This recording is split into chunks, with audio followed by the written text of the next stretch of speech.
Milltown Minutes is a companion web series to the upcoming feature-length film Milltown, directed and produced by Genevieve Belcher. Milltown focuses on the small town of West Warwick in Kent County, Rhode Island. As part of what is known as the Pawtuxet Valley, West Warwick played a major role in the Industrial Revolution alongside its neighbors, Warwick and Coventry. The following Milltown Minutes video gives a glimpse into the rich history of this area.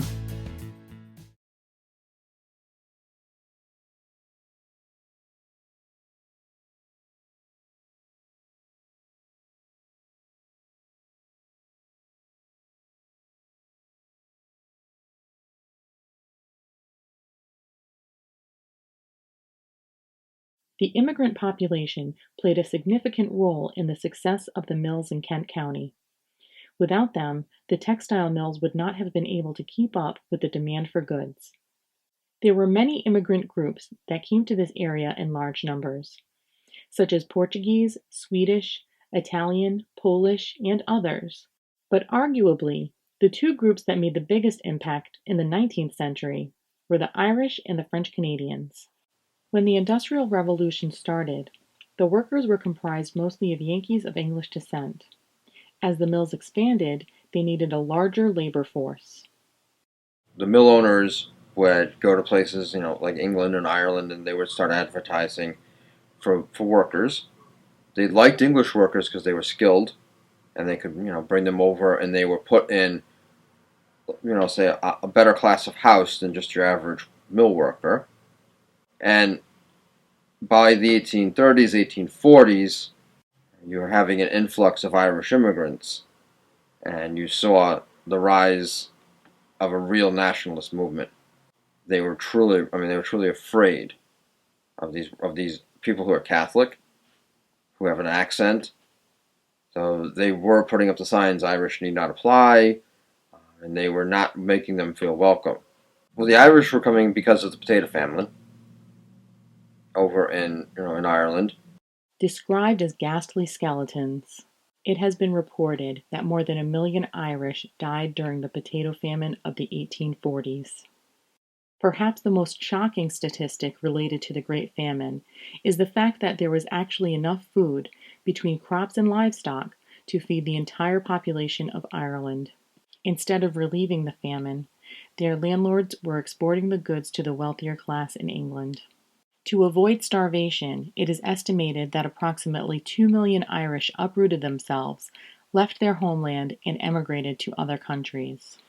Although mill life in America has been described as harsh, it was a considerable improvement compared to the conditions in Ireland at the time. They're coming over in waves because they were starving. And they just they were looking for a better life, just as everybody does. Same reason why when you start Yankee settlers at the end of the Revolution said, well, okay, we're heading into Indiana, we're heading to Vermont, we're heading, they were looking for better farmland. And they wanted more for their children. So the Irish came over, and settled into here, and made a better life for their kids. A lot of the Irish during the Civil War proved themselves to be great soldiers. They were here. They walked off the boat, enlisted, and went off to fight. And then came back and went to work. But eventually, they did settle in. They did speak English. They were able to assimilate very quickly, and they were building their own churches. They had the Catholic churches were being constructed. And the population, so they very quickly proved to be hard workers, and became part of the culture. During the Civil War, you have your French influx. Canadians coming down, they didn't stay, they went back. And then by the 1870s, there's a real influx in Canada from French Canada and then from English Canada. And they started to really migrate into the valley and work in places in the textile mills. And set up their own churches and their own, neighborhoods.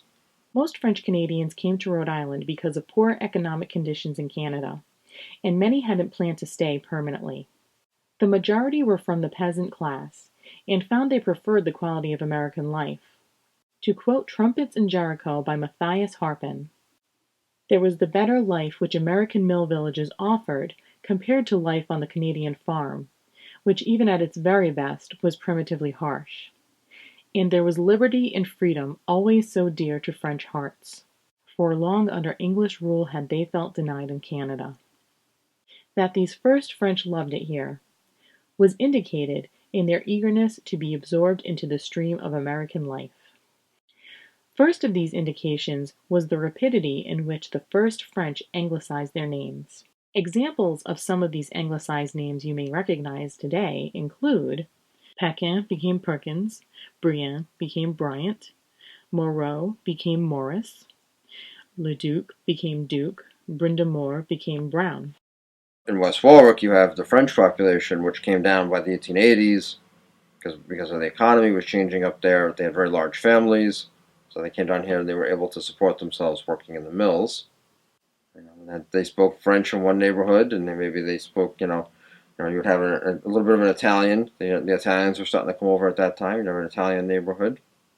The Italians, the Portuguese, the Scandinavian population were coming over to work in the mills. This really was the land of opportunity.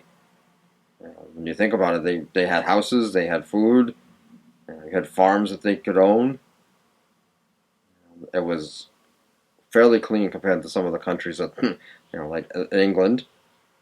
Some other groups that were coming in the later 1800s. You had the arrival of the Polish population, well, Eastern Europeans, Russians, Poles, and they were settling in places like Crompton, which wasn't, there's already a group there. So you came over. Somebody would say, "Oh, my cousin lives in in this little village. You should go over there. They can get you work at working at the Crompton mill." And they would work there. But each generation didn't like the immigrants.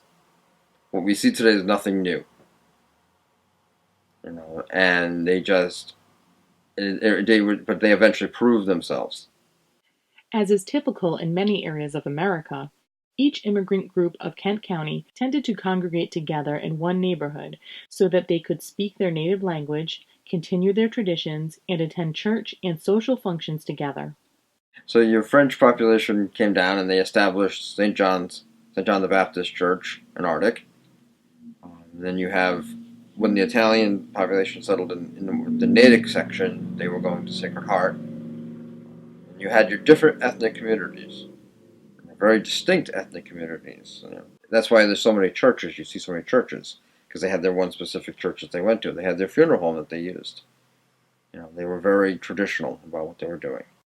As time progressed, these ethnic groups would cross village lines and intermarry. America is the melting pot after all. Many of their descendants are the people we see in West Warwick today.